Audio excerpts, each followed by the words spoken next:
Hey guys, welcome to MHO Reptiles. Now today I'm going to show you basic care of a leopard gecko. Now as you can see right here, we have just very simple breeding setup. And as you can tell, I have not cleaned this really actually today, because that was from yesterday and clearly that is just disgusting, and that is just, literally, I don't even know what the hell that even is. That is just madly disgusting, so I apologize for that. But today, really what we'll just do is basic leopard gecko care and setup. Now, for this is like the cheapest way you could possibly go. I mean, all you really need is pretty much just a plastic container roughly this size. I mean, I'll put my hand like this just for one single leopard gecko. But honestly, I would say the bigger the better, because honestly, you want your leopard gecko to have enough space to just be alive, you know? Now, if you're like me and you want to breed leopard geckos, for example, which I'll get into another video on how to, but basically, really, it's just what are the basics. Now, basic thing is you want to get temperature. That's the most important thing, of course, when you're going to get a reptile. So let's get into that. So temperature-wise, I would say leopard geckos need roughly 80 to 85 degrees Fahrenheit, of course, because we live in America. We don't use that filthy Celsius. Get that shit out of here. But basically, you want to. I keep getting into that. I get into that kind of more like mid-range, really. 80 degrees and 85 degrees is really when I want to be at. So I try to get in the middle there. But since in the colder days, I do try to get warmer, because it's just going to be, it won't be as efficient as in the summer days. So you just want to make sure what the temperature outside is and what the temperature is in here. Because, you know, your heat pad could be set as 85, but outside it's 45, so it will affect this. You don't want none of that. So my best advice is just try to make it at least 85 degrees in here. And if it is cold outside and it's affecting this, and you see this go like to 70, try to warm it up at least. You know, maybe just increase the heat just a little bit longer, but yeah.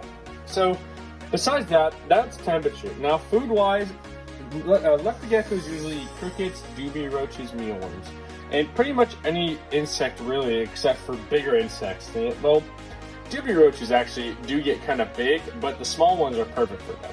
But I would more go for dubia roaches just because they're higher and more efficient in just food-wise. It's like this, okay, superworms and mealworms, that's like, probably like, good example, okay, protein bar. Protein bar is superworms and mealworms. It's like a basic thing. Now, a juicy ass chicken or steak, that's more of a dubia roach. So that's the kind of like thing I would say for leopard geckos. Just try to aim for dubia roaches, but you don't like those. I mean, crickets are good, honestly, but most crickets have parasites and they're just not really the best to get out of.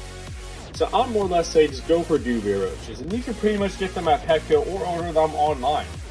So besides the food-wise, let's do setup. Now, you're going to need at least a 10-gallon tank for one leopard gecko. I say increase each 10 gallons for another gecko.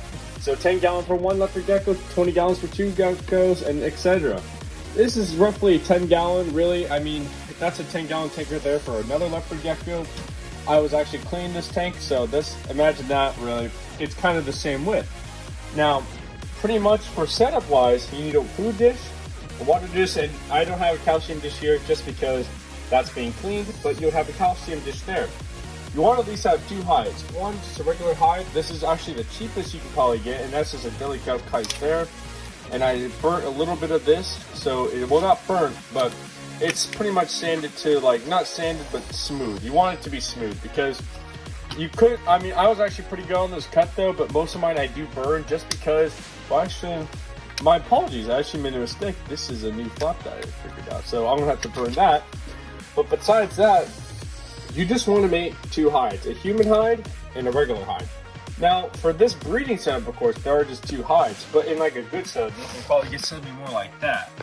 So, besides that, you just need those two hides, and really, it's really simple. Now, for substrate, I use paper towels. You can pretty much use newspapers and whatnot, but you do want in the humid box, though, some moss and dirt, and make sure it's humid in there so they can get it's easy for their shed. And if you are breeding them, eggs are easier to lay because it's a nice humid area. Now, besides that, pretty much it's really just that. I mean, leopard geckos are very simple animals to care for, but they are very inexpensive to really get. I mean, leopard geckos you can get for $20 just for a normal one. It would be a perfectly good pet. Honestly, leopard geckos in general are just really amazing pets. I mean, I have some really cool leopard geckos I breed and have in general, in which they are really good, great animals. Now, I already pretty much got all of this set up. We got setup done, food, dish-wise, and pretty much hide-wise. Now, one thing I will say, this is the most important. Do your research before this. I've done my research. Hell, I try my best to be the best keeper I can be, you know? Yes, I might not have everything, or I might mess up a little bit, but I always want to trade the best for my animals. And that's just in general, and that's every keeper. That's all I want you guys to remember. Be the best you can and do your research, because the last thing you want is a dead animal or a starving animal or just abusing the animal. And like I said, you need to make sure you just are a good person and a good keeper. Now, besides that, you need to do your research. That's like the most important thing out of any animal you need to like get. I mean, for example, right here, this is my red-eyed crocodile scheme. I did at least 3 or 4 months of research on this. I debated on getting this, but I actually did. And what did it do? It's a nice setup. And I always try to keep it humid. I'm even about to spray it too, because this glass, I hate when it's dry. I need to get an automatic sprayer, but that's going to probably be in the future when I can actually afford one. But for now, I'm just going to be manually spraying it. But besides that, that's for another video. But for leopard geckos, that's honestly really it. They're very easy to take care of. They're very simple animals, and they're very just great animals in general. Now, I will show you guys a couple shots in this clip right here.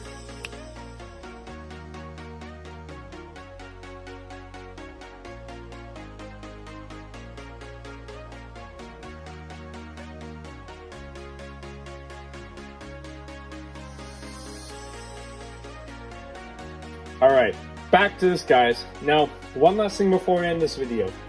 Leopard geckos have one thing that you need to make sure. Kids will like to pull and whatnot on the animal or just manhandle. You don't want to do that for leopard geckos because they can lose their tail. And the tail is a key fact just because that's where they store their fat. And if they're losing that amount of nutrients, that would actually hurt the animal, but it doesn't. Thank God, because thank God for evolution. But you just want to make sure not to manhandle it, because the last thing you want is a hurt animal. Now, pretty much leopard geckos in general are very easy to take care of and very hardy animals, but you still just want to keep that in mind that this is a gecko and it is fragile in most cases. So honestly, as a first pet, I would say this is a pretty good first pet. Just make sure the person you're giving it to knows what they're doing, and or if it's a kid and you're trying to convince your parents to get this, you have to keep making sure you can't manhandle it, and that's going to be on you. I can't force you to manhandle it. Well, I can't, like, you know, I can't stalk you and say, if you manhandle it, you're going to get it. I can't do that. So all I can really say is just give you my best advice for this. Anyways, that's pretty much it for leopard geckos, guys. I hope you enjoyed this video. Please like and subscribe this video. I really want to reach at least 30 subscribers by the end of this month. Alright, guys? Hope you have an awesome day. Peace out.